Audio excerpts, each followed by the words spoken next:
This video was produced by Virginia View, a consortium dedicated to promoting remote sensing outreach, education, and research through funding by the America View Consortium. This video was developed in partnership with the Virginia Geospatial Extension Program and GeoTED UAS. Its contents are solely the responsibility of the authors and do not necessarily represent the official views of America View, the USGS, or other partners. The mention of trade names or commercial products does not constitute their endorsement. In the prior chapter, we created training samples for each informational class we designed in Chapter 21. The effectiveness of these training samples must be evaluated. Spectral values for each class should be independent of one another with no overlap, represent the full range of spectral values for a specific class, not be overtrained.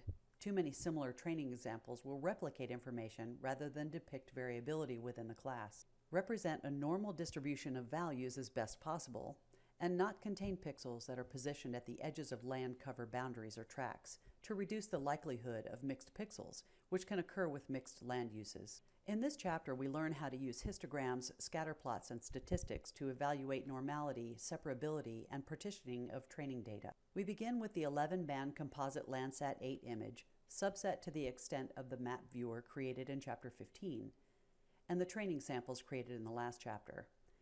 We'll also be creating an additional training sample shapefile and additional subset images for each of the training sample informational classes. Begin by adding the training sample shapefile from the last chapter to the map project.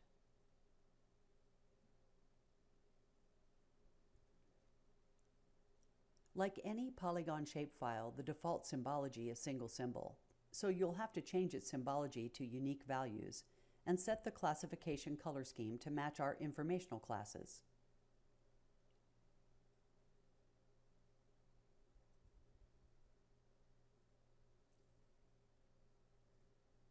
Now let's load your schema and training samples from the last chapter.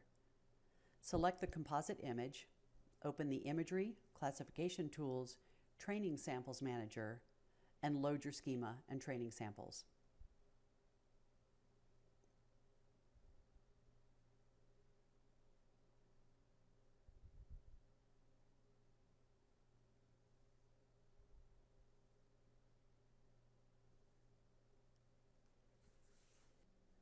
Let's begin evaluating the training samples.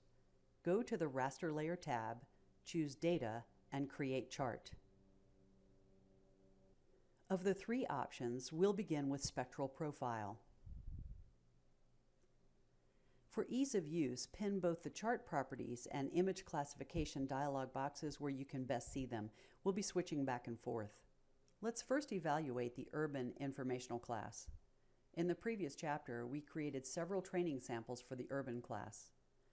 In Chart Properties, choose the Feature Selector icon.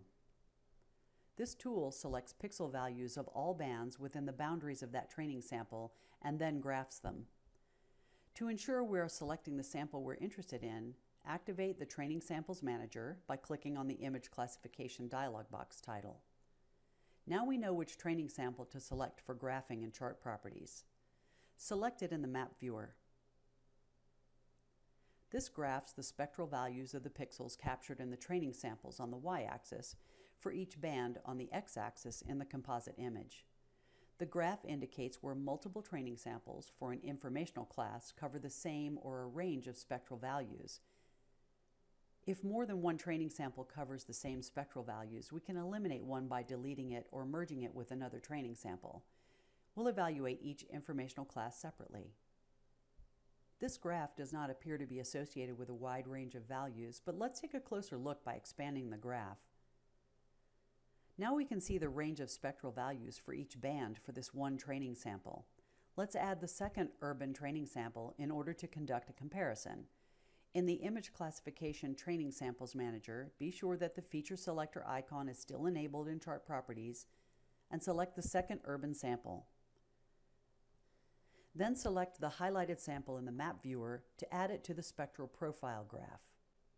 As you can see, the profiles for these two training samples are very similar. Continue to add urban training samples and evaluate each profile. If two are exactly the same, then those two samples should be combined.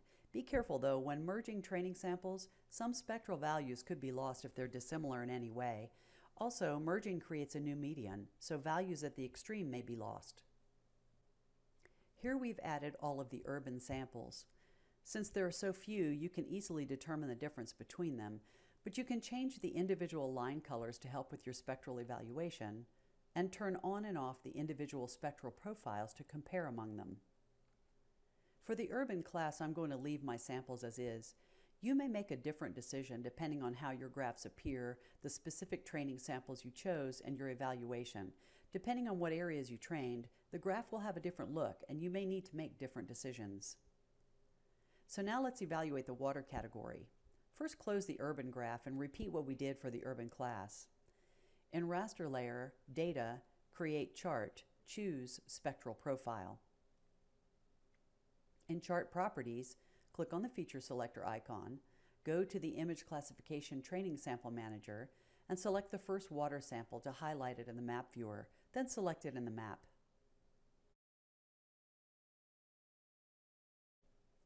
As expected, the spectral profile of water is very different from the urban spectral profiles.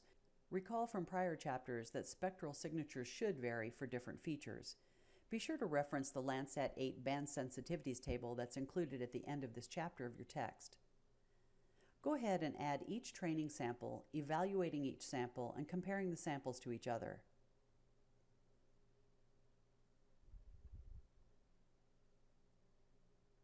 The water training samples show very few differences in spectral values between them, so we're going to combine them all into one sample to increase processing efficiency. In the Training Sample Manager, control-click each of the water samples to select them all.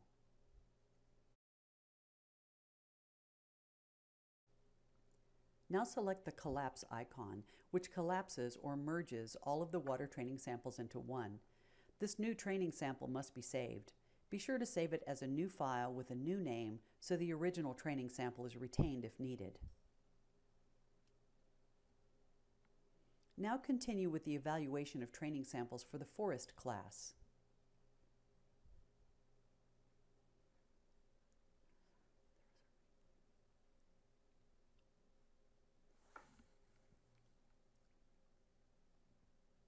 In this graph of the forest spectral values, notice there's a wide range of spectral values for forest in band 5. Recall that band 5 is in the near infrared, and that vegetation has a greater range of spectral signatures in the near infrared. Here we could merge some of the samples that are very close together. Now let's look at the agriculture graph. Notice that our agriculture samples contain spectral values that vary a bit. Agriculture spectral values vary over many difference bands relative to the samples from other informational classes. This concludes the first analysis, demonstrating how to evaluate the training samples to eliminate any significant overlap in spectral values. Leaving overlap will not affect the results, but it can slow down the classification process. As an analyst becomes more knowledgeable and expert in the classification process, the number of training samples with overlapping spectral values will decrease. Let's move on to the next analysis, evaluating separability using scatter plots.